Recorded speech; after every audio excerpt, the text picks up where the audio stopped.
Seven Stars Enterprise turns out the room na fi kwaje wonam na fi cosmetics products no agimeba clinic komo de no pedia ba fa pema gimi go fa pema ba capsules kabom na no ma obegina na so djuma be kama enso e de mana no pay o ma adaro mata ye cheri show no je de ebram yamfa na se ni biemo entimi emfa ema ne tenis alhamdulillah collections entade ene mpabo adwasu no ena no pay ta ye chi Blessed Seven Enterprise no o mo ebo echi no boru mo e o maka chira me pache ni kwajeje woniam bia wo hia enso makache say mattress me patro mattress papa bi wo mo akache ni wura na afi yakwa akwaje ne kamena no pay wo mo eta chedi show no je de ebro on your super magic authenticated dollar sikane 99.7 no se na sini bi mo entumi emfa emane tie ene senkran kwanta area rubber limited sika kwa be fa ho bone na sika cemento dina fama yana no pay eta ye chi Bijo Constructions and Architectural Limited wo mo ebo chiro na no pay yenso ya transfer show no je de ebro mo on sikane 99.7 so na no pay ya transfer me pacho ne tie ne semidi e de say Salim DJ Fanny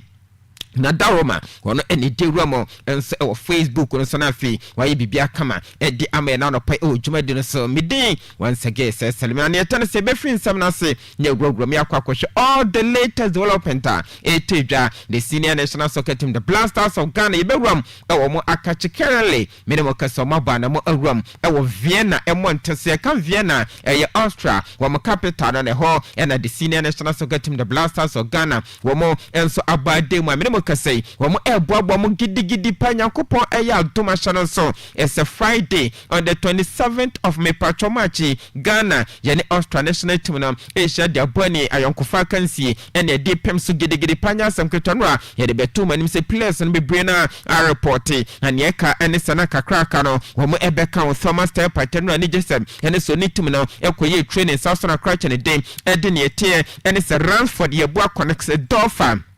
wono late call up edo nyaye wono so ruamo wono timne ekoye trainer enra hanso ena kwajo opon pepra wono so enra woni jesemene so nitimne ekoye training Alexander Kwabena Bedujiko enra wono so nitimne ekoye trainer say me patchon panin for mo intensify training no enya sam kito akwa the technical team no ena panin for mo edit na nim nyina wo mo make sure say training no intensity ne ebe costro na fi place na ede aboabo wode atwen nyame eya duma fieda ayonkofa kansia eno se betumi atodwa no na Ghana Football Association Communication Director wa paneni din Eddie Henry Asante to Mr. Hart wadin komo was the 48 hours anwa na cheso mo awuamo enso camp eye trading no na bibia nso atuto ye pone 3 sports at the boss ha enkomo no. We are fine. Everything is okay. We've been here for the past 48 hours.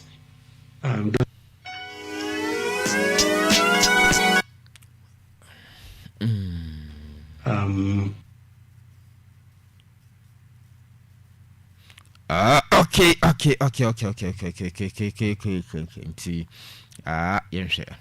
Arrived Sunday, and then the players also started arriving Sunday evening. Yesterday,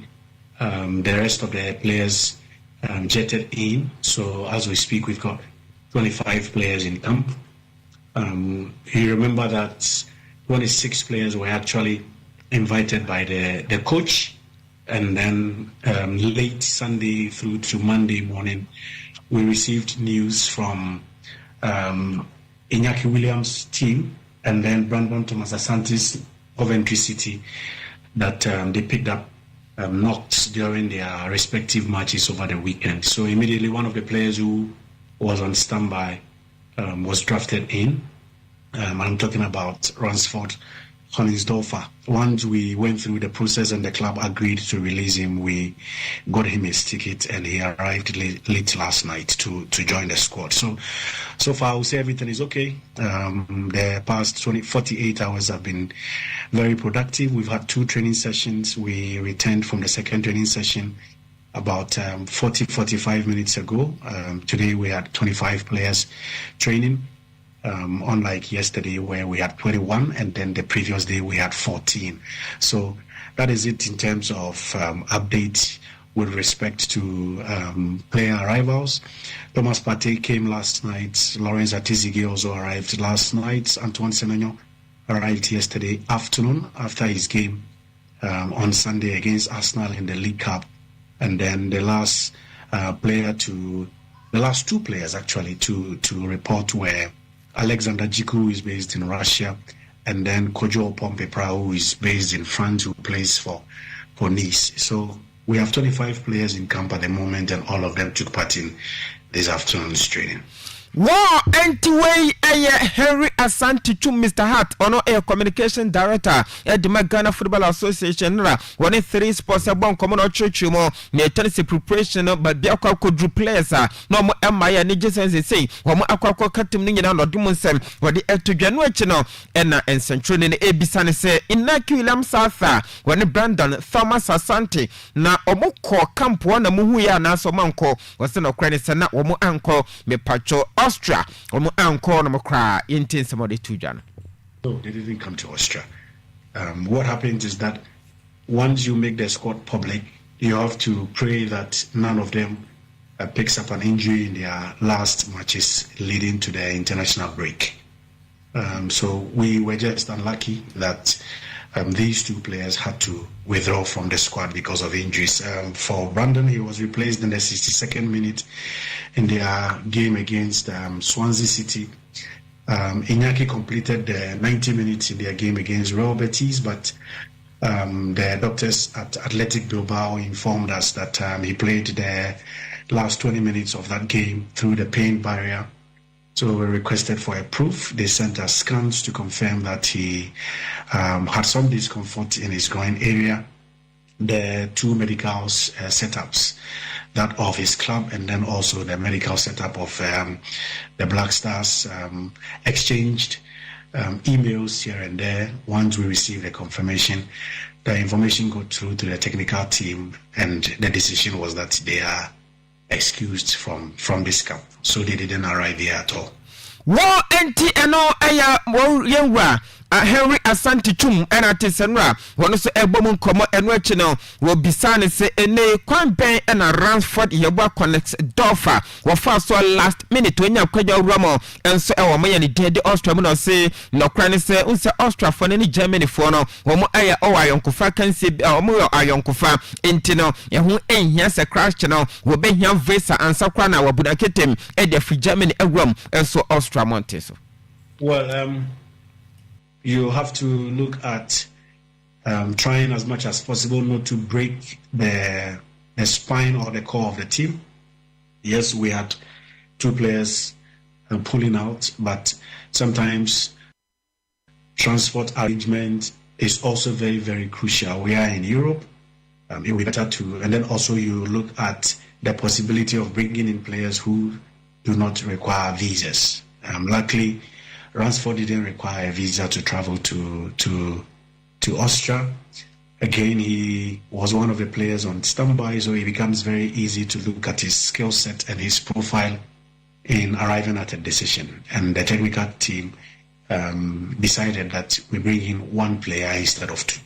War anti-no Henry Asante Chum the TM penny for Emma Crouch and the dead around for the back on Sidorfa Momo and a Johnny Blasters and inside of other players. So now, you know, a later said, I say now already, and penny for the G out to stand by and I feel crown. But Bianan Brenna could do no crucial, where else Unya Ubia in the Quansa, I feel now Copavis and day, and into a crouch and the dead runs for the back on Sidorfa, Wamo, and some of the Quenya so Kusiakai, head down the Blasters of Ghana, Ghana able to friendly games in Germany and the Austria Diano in Yankopon Aya to my Pacha Friday and the Airbus and Regional was say a crash in the team and so the Antoine Salem Semenyo near Oyeno or any Jeho Papa. It is also good that your players report to camp in a very sound mind, in a boosted atmosphere.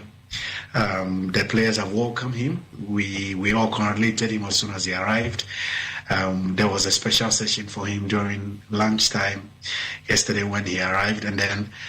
during training they had a special guard of honor to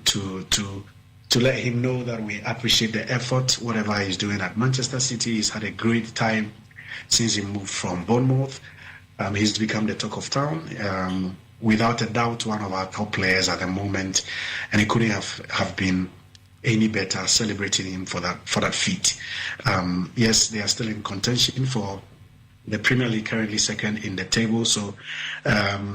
once you have a player who is performing at a very, very, very top level, it's a major boost for the team. We appreciate whatever he's doing for Manchester City, whatever he's doing for his side.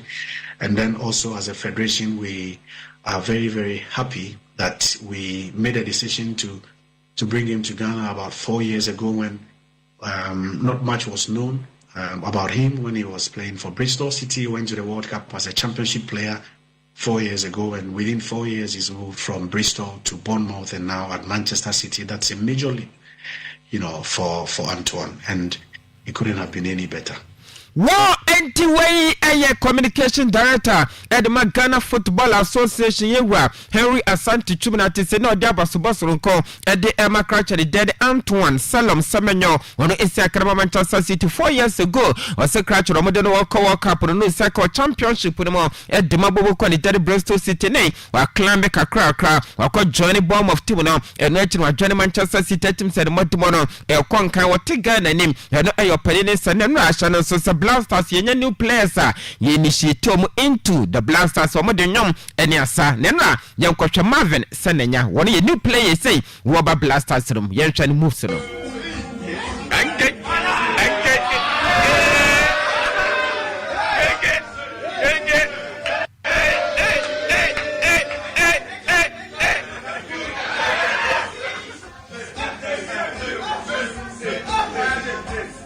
War anti-way a Marvin Sanayane Diana another player a Patrick Pfeiffer one day near tier at the sewa de Kakalika moves along and a koi. Okay, this one is better.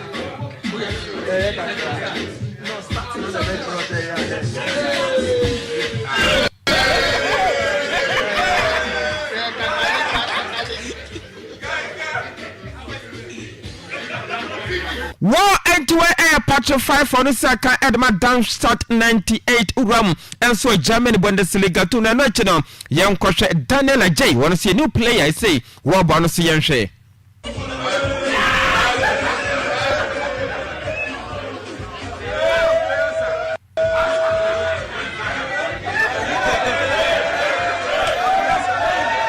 Daniel J. de Mihuasa Chen Akwasa na yankwa Benjamin Asare wano su ediasa.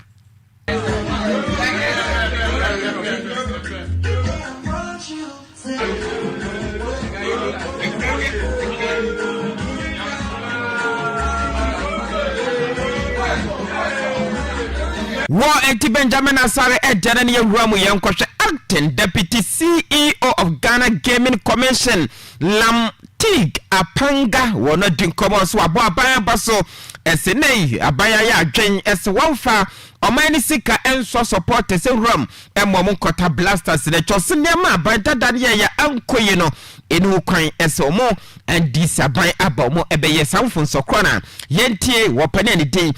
Lam Tig Apanga. John Dramani Mahama is leading by example by showing that listen, the mistakes of the past should not be repeated, and that goes to feed into the reset agenda. That listen, the reset agenda is to ensure that things that were done wrong, we reset them and do them right. And so we will not spend public resources, particularly taxpayers' resources, into sponsoring the Black Stars and sponsoring people to go and watch and come back and have all the issues that we usually used to have. It's actually in the Jamefe report. Yes. Yeah. Yes. Yeah. And so going by the recommendations of the Jamefe report, it is very prudent that the president has shown that, listen, we can raise these monies from the public. And the good part is that when the monies are raised, once the funds are donated into that pot, it becomes public funds. And so it will be managed in accordance with the public management of public funds, and it will be for the benefit of everyone. It is welcoming that Ibrahim Ahmed's company is giving us $5 million at least. War anti-way as acting deputy CEO of Ghana Gaming Commission Lam Tig Apanga wono era tisini unsena no mokola nchesa afandena yempe kakran fantum na Ghana yemfa supporters de emfanko no enso ede no breaking news abane sanwa Mohamed Musalagali wo da betu jase nyame eya dom at the end of the season we bunaketem afri bobo kwali dead Liverpool you will never walk alone etenwa eno enso enso mebeto dwana yente euphoria no abrana crash and dead Mo Salah Gali why announcement no as officially Yakopon eya doma at the end of the season enya don Mo Salah wobeto akoso esi akadema Liverpool team no ebiemo. Salah goes again. Salah still. Mohamed Salah. Mohamed Salah. That's an amazing goal. It's a work of genius.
Club no eho ebe ne fie oba no wansusu da sempanifo be kire dosro nkodi a kire no odobi asere former teammate ne present teammate nyina odoma sempanifo mata Liverpool supporters no se munti he would never walk alone onko ankonam da wono na mo no gidie wa pasamota na chi ene Mo Salah Gali de no ena no pede mo nsabede ma yewra makakra yenkotwa crash na boba Liverpool no 9 seasons ni me patcho 433 games na crash de day edi Mohamed Gali metie NSY adwuma Ede ama Liverpool team no ame fanto just Premier League no waji 2 titles Carabao no waji miedo FA Cup no baako UEFA Champions League ne baako UEFA Super Cup no enosia baako me patcho FIFA Club World Cup no waji baako Community Shield no waji baako individually me patcho Premier League Golden Boot no mako enan PFA Player of the Year no waji miensa me patcho Football Writers Association Football of the Year waji miensa ede Premier League Player of the Season Jamie no the Premier League Playmaker of the Season and see me no FIFA Puskas Award no wakwaje baako Mo Salah de kakra na ropai de esoso demo show no so enya sam kakra ba kwa yewram ye nkonkosha another legend ne wono so eko yewram enso e wonada me pato WhatsApp no so na chese no ye business no ne akwa latest no Antoine yes Griezmann wono so ne me no kase akwa sign contract no he dem bobo kwa de dem so the Orlando City ntene oba Facebook a obehu esabo de so the Antoine Griezmann ono so kwasane contract se wahwie na me atoma the end of the season ono so another legend Edema Atletico de Madrid na enra wa Christian Insano krata 10 de abeto mountain Ede beda Atletico de Madrid Roger Blanco sono doma say or say it's not easy to put into words what I feel because the club is my home and you are my family. It has been an incredible journey full of unforgettable matches, goals, joys and a passion that only those of us who feel Atleti can understand. But let's live for the moment, the future in the future, because I'm not living yet. I have months left with this shirt, months to live my life in our stadium and outside to live that Copa del Rey and to dream of getting as far as possible in the Champions League. We still have many opportunities ahead of us to be happy. I want every minute I have left here to be a tribute to this shirt. The best remains. We will do it as always together. My present remains red and white until the last breath of this 2026 season. And my heart will be forever Opa Atleti, you know, and so I near tennis a crash at the team, and so down Twan Griezmann and was say on Koye, a car cry, that's past what cost on a contract that also named Manska Cracker, and so the season every year, Copa del Rey Grand Finale, and National Champions League, you know, Womo Eba a chilipa Yanyakana, Atleti supporters in Kamuman Afi, Yanya Jumana Cameno, and your crash at the team, and so adding your tennis Antoine Griezmann, they saw a cost on a contract to Robo Major League Soccer, had the Ama Orlando City and later Saba, Mauricio Roberto Pochettino Trasaro, were bedding Como, had the first year Henry Daniel, was say Aquana, Yamian no Crina Bra, no, and Leno and Dremes Cucitini Boyjumano, me Patrofi Terry Henry, were becan send me Benay and Tro, in fact, I had that Terry Henry, some of the it's a messy woman a special treatment and a face a special treatment Paris Saint-Germain a mababo ko the south time no PSG no na nyema enkoye ekofa enyema bebre edba campon mo openani tin edi Roberto me pato Mauricio Pochettino Trasaro was sansam na bibia twemo openani tin enso so edi ne tennis Thierry Henry Daniel wo beka ye no was na enye no kre na ye of a force and affair unfair esen krofo beka Samano, what Geneva Passene, Abana Messi, Aya Juma, Edma Paris Saint-Germain. In fact, and Crawford Bray, a fan, a club, no more to my ensign, Aya Messi, one and Etimi Akoko, so near tennis a problem, so Bobo call it dead Paris Saint-Germain was so you soon as scapegoat to name, one etiquette can send the church on someone near Mount Koya, Quanya Befasa Ha, near Cansabano, not just as some hour who pay and your penalty, Edemi Pacho Mauricio Roberto Pochettino Trasaro, one somebody to ja mame enfant to just Roma the medical team no ya somo ko diagnose killing some Mbappe Loten ne chese ni koto jeno ni ana eye enye ababia problem no wono ena mo ko diagnose ye mewa na problem na ewo me patch different kotodwem ena mpanifo akwa check the right one no na ni kotodwebe nkum no ni fa no ena mo ekwa check o mo so o mo ka chene se bibia ye fine enya dia how bia o na mo sana problem na nkasa o kotodwebe nkunu mo ekoye nse mebre e makra chero mo ka so o medical fit obetime si akan amu ko so e mani si akan na afi ene sana adia no eye ni fan mom ena how no ewom ena eye later sabene yesi Roma the supporters Roma pai koko wo mo eye frustrated sense sa error na medical team no ekoye ye no eno amene the crutch no o hwe me pacho boboko the dead Roma the supporters no wo mo sin nyina kan bi na ma Alvaro Abelua against Manchester City no de na be na mo kakra against Atletico Madrid no free bench no abene na mukakra ne ade wo mgire mapasa sadie no no kwansa medical team na mo modin pa esansa na Mbappe still onya fit asosi akan ena mpanifo clear no ni nyina ka obi ena menei wo mo agire mapasa ma France national team no wo ma to nsa eda African sa Mbappe le tele sansa obi a wo si akan dia o club no na chese bibia no me patcho medical no o ya fit abetumi asi akan today consensus no so eba wo mo agire mapasa o sen kampanifo hwe nanka France national team no wo mo excuse na kakra ene later sabara on samno jade ama akafa kimini agent afana Alejandro me patro commando wadin komo ene yel nenke bani ted akafa kimi aso be sansore Johnny Roma di team no eno se sadia ne de ene possible de biarada emma so da esanza kwacha ne de ede akafa kimi na ni ejo Paris Saint-Germain ne in fact ene opeso of the Champions League no ne mpre no so enti bibia ne no one ya ebetimi a convince akrafa kimi se wonja Paris Saint-Germain na won konkosi akan emfama Roma de tim no ne Santoso enya da Roma de for officially wo express interest na so ma bo mani mo eso mu hia na brand no enti fana da Salimko no seven predia eye rodorada sub Roma kike ene na muntiam fa sa enwa Rafa Diaz Beloli Rafia ena Vinicius Jose Pacholi Vera Junior wo ma mi no ba Roma e wo Brazil so wo so training company womo ekwa kwahwena fe womo akoba friendly games no womo any Croatia be sha de body nyasam ke 20 France ne latest eba na Don Carlo Ancelotti enenwa ensantro fo ko bisane se nei or 18 players womo ankasa no utim se decision de already na take that na players ne me so makwa prane adem edage Militao Bruno Gomes mo ena fe Estevao ebeka 18 wana cha 21 nene se mo akohwe na mo convince ne se bani dead name da se wa Santo Junior wo beka ho a na cha 22 nya sanaka 4 available places ne adem Don Carlo Ancelotti say yes apepe ye wo 4 places no esa nkwofa kan e fight for and I do don say and I said them abeba no say massa enei doubt ni bebre o place no until say ye ben name the final squad no e mo bia nka say wonya 18 players ni adeda bi eni kwan say sisa wo bia na po justify ene Don Carlo Ancelotti ono se ne de no headwatch no wo de to just scratch the day and so at the Vinicius Jose Pacholi Vera Junior wo hwade mo say World Cup no wo benya a great World Cup ni impact na bakosuri pa na obetimi asesa nyema bebrabra ko na yeden edama so Brazil na ne atare so gire mapasa that's pasa point na expectation no expected different what here na so no kwa wasem nyina ne so ba me pato so Brazil wo gire mapasa attack no wo mo quality players o ebiti se Rafinha ebiti se Estevao William wo mo anyina betimi aya adwuma kama entenye ni pa ba ko pe na player ba ko pe na de mamu yeden wo betimi akoma twebodi afri so ayenkonya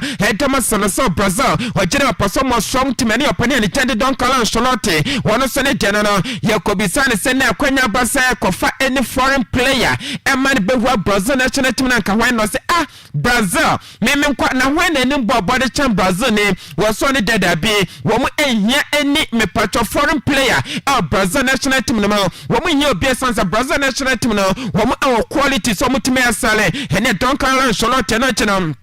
was in any more nyame aya atoma afie no won at the 4 attackers ne be wuramo abamuko World Cup no na ne atane so gina mapasa omo ewo good players omo tumirika Estevao betimi adwane sanso ana Rafinha betimi dimbo na tumirika bari tim Vinicius Junior wo sobono no didimika nya sanketo Rodrigo Silva de Goyas mo wo mo anyina ye players no kware se wo mo ewo America tuonya America na no ete and also mo take down advantage no amode 4 players no ruani mo na chase we be hia bia na ya atuma kama ene later sade won sam no jadema otuma de no sano achi no eno se hey Brazil national team pa ni ye me pato Marcus Cafu mo wa he Marcelo Vera da Silva Junior mo wa he Samson na Roberto Carlos mo wa he was Brazil national team na national team e ba full backs o mo ball 2 and 3 no with team san komo la keda but I said ye o kanu ho kra na o ho bia ehon mo detum se chimato kese wo ho wo se wa fe nkrofo papa Brazil wo full backs na eno so ho akwa yetentem mo jeruam e o meyi kwa me pacho ma me mfanto da se DR Congo team no wo mo abana mo awura ho na nansanso ruam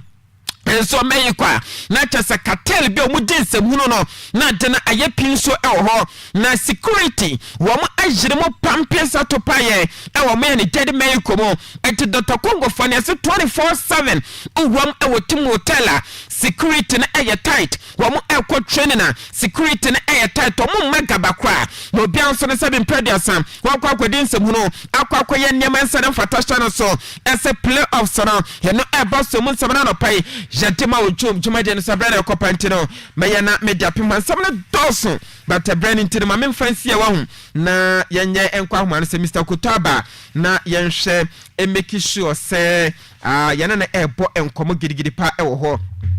na o ma ye die na MC be kan ye messages no so yes na ye di amatefu to sikani 99.7 wado message by no yetimi akan na afia sorry ama announcement eno so no etimi atoa so ediama on Sikani FM 99.7 Sikani FM 99.7 no enso so eso nti yenhwe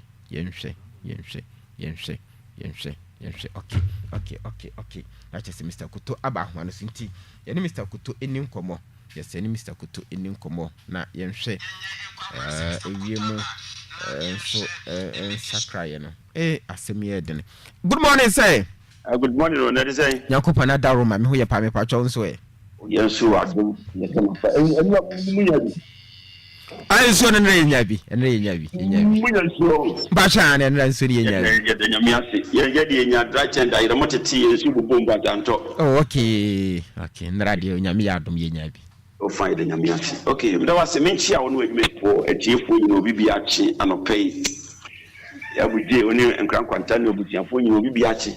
ye hwe wiem a esirem savannah north east apes na powers nyina mu no anopei class on north so wiem se no from 26 degrees Celsius e bia ne bebo amene ko do 41 degrees Celsius e ba ko do 41 degrees Celsius ama awuhuru wiem be yesi papa wo enyimre na najo so nsu bie eni ho awuhuru ne wo mu ye ba ye medebod nkrankwantane ne potem do man ko eba setia no akosehwi amangwase ba ahafo kasape go so ni yaka wono anopei ba wo ebosi a wo ye driver ni abro speed na bo wo ban ewiem che no from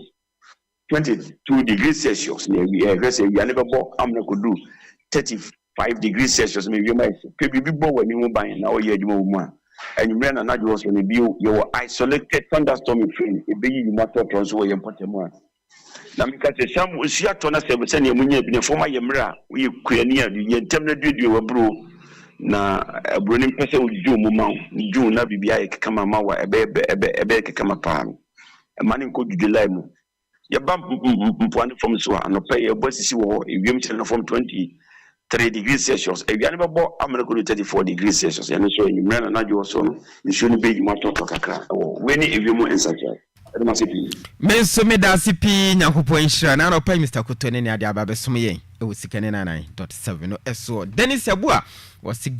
great work, great show. Champion Salimko is commanding the airways with the hottest sports show in the municipality. Sikani Sports, Kumo. Regards to Honorable Ali Muguyaro. All right, that's DJ Raskin. That's a great job watching live from Crown Kanta. Raskin Mobile also the Presby Church. Greetings to Commander Asante Debra and his men. Oh, okay. Yarase. And it was so the abrain it was show no so ewaha. Okay, sorry na announcement at was so at the